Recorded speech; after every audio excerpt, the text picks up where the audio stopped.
Hello, ఇది అభినయ్ దర్శన్ గారా? అవును.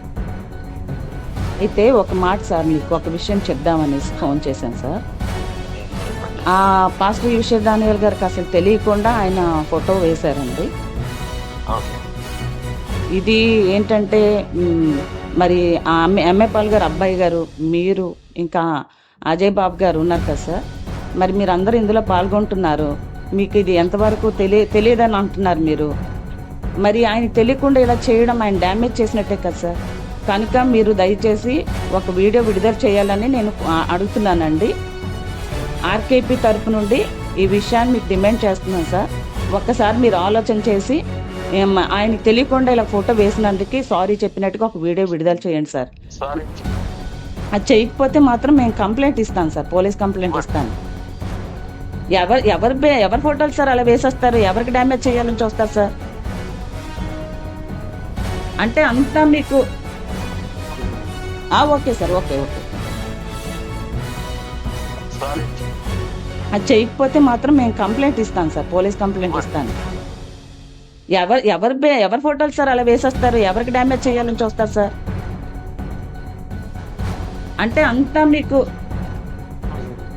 Okay sir, okay. James Kuppatla, Visakhapatnam నుండి.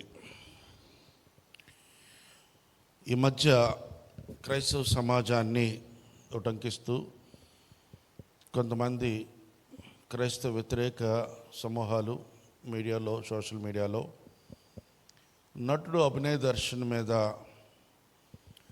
ఆయన చేసిన పరిస్థితుల మీద క్రైస్తవుల్ని టార్గెట్ చేస్తూ మాట్లాడుతున్నారు. అయితే విశాఖపట్నం నుండి ఈరోజు అభినయ్ అరెస్టును క్రైస్తవ సంఘాలు సమర్థిస్తున్నట్టుగా ఈరోజు మేము ఈ మీడియా సమావేశం ద్వారా తెలియజేయడం జరుగుతుంది. ఎందుకంటే అతను నటుడిగా సమాజానికి పరిచయమై అనంతరం క్రైస్తవ మతభక్తి ముసుగులో కొంతకాలంగా క్రైస్తవ సమాజాన్ని మోసం చేస్తూ నేడు ఒక మెట్టు పైకి ఎదిగి ఒక డ్రామాగా చేసి ప్రభుత్వాన్ని, మీడియాని, అనేకుల్ని మోసం చేసే ప్రక్రియలో అతను మోసం చేశాడు.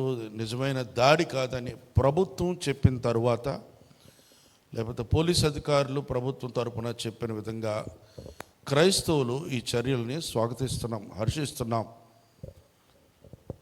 ఈ భరోసా పార్టీ నాయకుడు చేసిన వీడియోలు చూసిన వెంటనే మాకు అనుమానాలు వచ్చాయి. ఈషా దానియేల్ గారు, నేను చూసాం, ఇంకా చాలామంది చూసాం. అవేమీ పెద్దగా మేము సర్క్యులేట్ చేయలేదు. గ్రూప్స్లో చాలా డిస్కషన్ జరుగుతున్నాయి, కొంత వివరణ ఇస్తున్నామండి. కనుక మేము సరిగ్గా స్పందించలేదు. ఈ సమయంలో ఇట్లా నిజమా కాదని కొంతమంది మీమాంస పడినప్పుడు, ఒక ఆయన వెతుక్కుంటూ వెళ్ళినప్పుడు, తోటలో నిలబడి ఉన్నప్పుడు వాళ్ళు పారిపోయారు, నేను బాగానే ఉన్నానన్న విషయాలు. అంతేకాకుండా గతంలో కూడా ఆయన ఇలాంటి కొన్ని పనులు జరిగినప్పుడు మా విశాఖ క్రైస్తవ సమాజం ఆయన పూర్తిగా నమ్మట్లేడు, మానేసింది. కానీ ఎప్పుడైతే ఈ డ్రామా జరిగిందని ప్రభుత్వం చెప్తున్నారో, ఆ డ్రామా జరిగిన రాత్రి 12 గంటలకు అభినయంతో కొంత బాగా సాన్నిహిత్యం కలిగి ఉన్న మా విశాఖపట్నంలో ఉన్న కొంతమంది క్రైస్తవ పెద్దలు ఫోన్ చేసి అర్ధరాత్రి 12 గంటలకు ఆయనకి పరిస్థితి బాగోలేదు, ఆరోగ్యం విషమయంగా ఉంది, కనుక కేజీహెచ్కి మేము తీసుకొస్తున్నాం, సుమారు రాత్రి 12 నుండి 1 గంట 2 లోపు మేము వచ్చేస్తాం, అందరూ వస్తే మంచిది, తన ఆరోగ్యం బాగోలేదు, మనం ఏదైనా తీసుకోవాలని ఫోన్ కాల్స్ మా అందరికీ వచ్చినప్పుడు, అలాగే అవసరమైతే తర్వాత ప్రైవేట్ హాస్పిటల్ కూడా తీసుకెళ్తామని చెప్పినప్పుడు, ఈ కొన్నిసార్లు షూటింగ్లో కూడా యాక్సిడెంట్స్ జరుగుతాయి కదా, అలాగే ఈయనకి ఇటువంటి డ్రామాలో కూడా ఏమైనా యాక్సిడెంట్స్ జరిగాయేమో, అపాయమైన పరిస్థితి, ప్రాణం కదని ఆలోచించి నేను, ఈషా దానియేల్ గారు, ఇంకా మరి హనీ జాన్స్ గారు కొంతమంది బయటికి వెళ్ళి కేజీహెచ్ ప్రాంతానికి వెళ్ళి, వేరే పని ఉంది, మేము వెళ్తూ ఆయన్ని పరామర్శించి చూసి ప్రార్థన చేయడం జరిగింది. అదే సమయంలో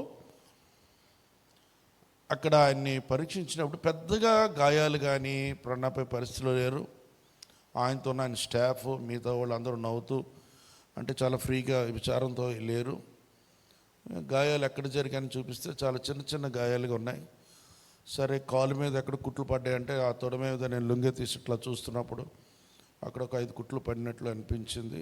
సో ఇదేదో అంతగా ఇదేదో ఎవరో దాడి చేసి తను చంపారు అన్నది నమ్మశక్యం కాలేక ఎందుకు అగ్రెసివ్ యాక్టివిటీస్ అని చెప్పి ఎలాగ బాగోలేదు కదా అని ప్రార్థన చేసి వచ్చాం. అప్పటికే ఆయన డిశ్చార్జ్ చేయడానికి బెడ్ మీద ఉన్నట్లు తెలిసింది. తర్వాత పోలీసులు కూడా అక్కడ మాకు చెప్పారు. అంతేగాని అభినయ్కి ఇది నిజంగా దాడని విశాఖ క్రైస్తవ సంఘాలు ఏమాత్రము గుర్తించలేదు, దాని కొరకు ప్రయాసపడలేదు. కానీ కొంతమంది నాయకులు ఆయనతో పరిచయం ఉన్నవాళ్ళు ఆయనకు మెరుగైన వైద్యం చేయాలన్న దాంట్లో మేము కూడా స్పందించడం జరిగింది. ఇంకొక మాటకు వస్తే గతంలో కూడా ఈ ప్రబుద్ధులు అంటే ఈ అభినయ్ దర్శన్ ఈ ఒక టీం ఉన్నారు. వాళ్ళందరూ వీళ్ళు విశాఖలో ఒక రాజకీయ మీటింగ్ పెట్టాలని చాలా ప్రయత్నాలు చేసి మా ఈశ్వర్ డానియల్ గారిది అడగకుండా ఫోటో వేసి అవన్నీ మీకు కింద వీడియోలో చూపిస్తాం.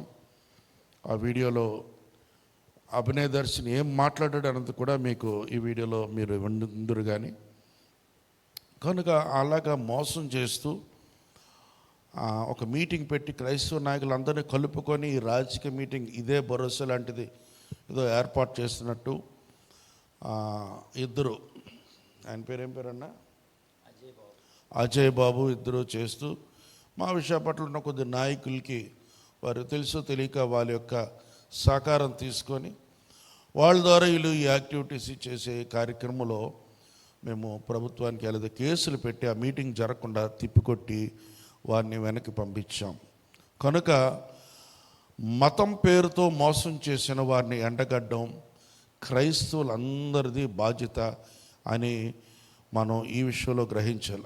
అంతేకాదు ఇంకా ఎవరైనా పాస్టర్ల పేరుతో నటించడం, అక్రమ సంబంధాలు కలిగి భూదందాలు చేయడం, వడ్డీ వ్యాపారాలు చేయడం, చీకటి వ్యాపారాలు చేయడం, బెట్టింగ్లు, రైస్ పుల్లింగ్లు, సెటిల్మెంట్లు, ఇలాంటి ఏవైనా అనైతిక కార్యక్రమాల్లో వారికి సంబంధం ఉంటే వారికి నా మనం ఏంటంటే మీరు ఇప్పుడే వాటిని విడిచిపెట్టండి, లేదా క్రైస్తవుడిగా దేవుని సేవ చేస్తున్నవాడుగా ఆ పనైనా ఆపేయండి.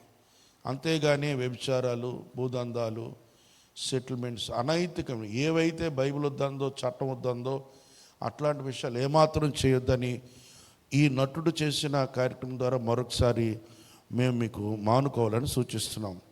కనుక అంతేకాకుండా క్రైస్తవులు ఈ రాజకీయాలు ఎన్నికలు వచ్చినప్పుడు ఓట్ల కోసం నోట్లు పంచడం బాగా పెద్ద పెద్దోళ్ళ నుండి అలవాటైంది. ఇది ఈ మధ్యకాలంలో గత ఎన్నికల్లో మేము చూసాం. క్రైస్తవ నాయకులు కూడా డబ్బులు ఓట్ల కోసం పార్టీల తరపున పంచడం చేస్తున్నారు. అది కూడా మానుకొని క్రైస్తవ సమాజానికి మచ్చ కలగకుండా చూడాలి. క్రైస్తవుల పేరు మీద రాజకీయ పార్టీలు చెప్తున్నాడు, పాస్టర్ గారు ఎవ్వరికి ఓట్లు కోసం డబ్బులు మీరు పంచొద్దు, పంచమని ఇవ్వద్దు. ఇది క్రైస్తవ సంఘాలకు మేము వ్యతిరేకిస్తున్నాం. గతంలో మీ పాస్టర్కి డబ్బులు ఇచ్చాం, వారు చూస్తున్నారన్న మాటలు కూడా వచ్చాయి. కనుక ఈ నటనే కాదు, ఇట్లాంటి కూడా మేము వ్యతిరేకిస్తున్నాం.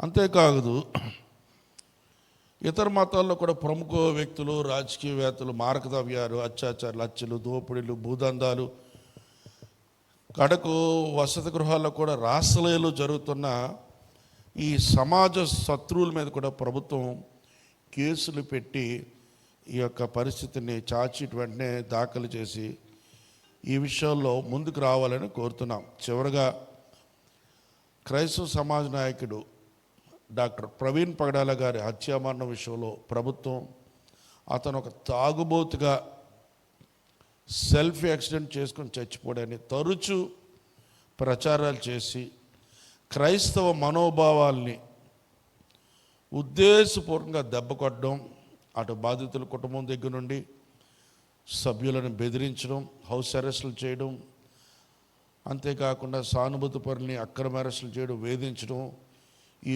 గొంతు నొక్కిన పాపం తగిన కాలంలో తిరిగి సమాధానం ఇస్తుంది, లేకపోతే శిక్ష వేస్తుందని నమ్ముతున్నాను. కనుక పాస్టర్ గారిని టార్గెట్ చేస్తూ ఇలా చేశారని క్రైస్తవుల మీద రుద్దడం, ఇప్పటికే పాస్టర్ గారు కానివంటి వారు ఏదో కొద్దిగా చర్చతో దీంతో పరిచయం ఉంటే పాస్టర్ రేప్ చేశారని ఫేక్ మెసేజెస్ సృష్టించి క్రైస్తవుల మీద ఈ యొక్క రాజకీయ సహకారంతో చేస్తున్న అరికట్టాలని కూడా మేము చేస్తున్నాం. చివరిగా అబ్రే ముసుగులో క్రైస్తవ మైనార్టీలపై మత రాజకీయాలు చేసిన అభినయ ఇలా తప్పు చేశారని రాజకీయ బలంతో క్రైస్తవుల మీద పాస్టర్లను వేధించిన, అక్రమ అరెస్టులు చేసిన న్యాయం కోసం ఉధృతంగా మేము పోరాటాలు చేస్తాం. తప్పకుండా ఇకపై మౌనంగా ఉండం. క్రైస్తవుల మీద ఎటువంటి దాడులు జరిగిన, అక్రమాలు జరిగినా మేము ఆయన ఏదో తప్పు చేసినట్టు ఊరుకోం సుమా. క్రైస్తవులు తమ హక్కుల విషయంలో పార్టీలకు అతీతంగా, పార్టీల సహకారం లేకుండా మన హక్కుల విషయంలో మనం నిత్యం పోరాడదాం. అలా పోరాడుతున్నప్పుడు కొన్నిసార్లు చేతగాక మన క్రైస్తవుల్ని జగన్ పార్టీ వారిని ముద్రేస్తున్నారు. వారు వేసిపోయిన మన హక్కుల విషయం మనం పోరాడదాం. మరొకసారి చెప్తున్నాను, పాప క్షమాపణ పొందిన క్రైస్తవులు సాధారణంగా కైసర్ని గౌరవిస్తారు, కానీ మా సాటి క్రైస్తవ సోదరుని కంటే ఎక్కువగా కైసర్ని గౌరవించడం కుదరదని జ్ఞాపకం చేసుకోండి, మీరు ఎంత భయపెట్టినా. కనుక చివరగా నటుడు చేసిన డ్రామా అని ప్రభుత్వం కేసు పెట్టిన కారణంగా మేము ప్రభుత్వం తీసుకునే ఈ చర్యని స్వాగతిస్తున్నాం. బేషరతుగా అటువంటి ఎవరైనా అనైతిక విలువలతో పాస్టర్ ముసుగులో క్రైస్తవులు ఎవరైనా ఉంటే ఇప్పుడే మీరు అక్రమైన విషయాలు మానుకోవాలని కూడా హెచ్చరిస్తున్నాం, లేకపోతే సూచిస్తున్నాం. ఇప్పుడు మన మధ్య ఆర్ఎంపీ సంబంధించిన నాయకులు, స్టేట్ చీఫ్ అడ్వైజర్ గారు ఈశ్వర్ డానియల్ గారు ఉన్నారు. వారు కూడా అభినయ అరెస్ట్ గురించి వారి యొక్క ఉద్దేశాన్ని తెలియజేస్తారు. యేసుక్రీస్తు నామమునకు మహిమ కలుగునుగాక. ఈ వీడియోని వీక్షిస్తున్న వాళ్ళందరికీ నా హృదయపూర్వకమైన వందనాలు. ఇటీవల కాలంలో సోషల్ మీడియాలో ఎక్కువ వైరల్ అవుతున్న అభినయ దర్శన్ గురించి కొన్ని విషయాలు తెలియజేయాలని మేము ముందుకు వచ్చాం. మొట్టమొదటి విషయం, అభినయ దర్శన్ మీద ప్రభుత్వం వారు ఎటువంటి చర్యను తీసుకున్నా సరే మేము క్రైస్తవ సమాజం నుండి మేము స్వాగతిస్తూ ఉన్నాం. ఇది మొట్టమొదటి విషయం.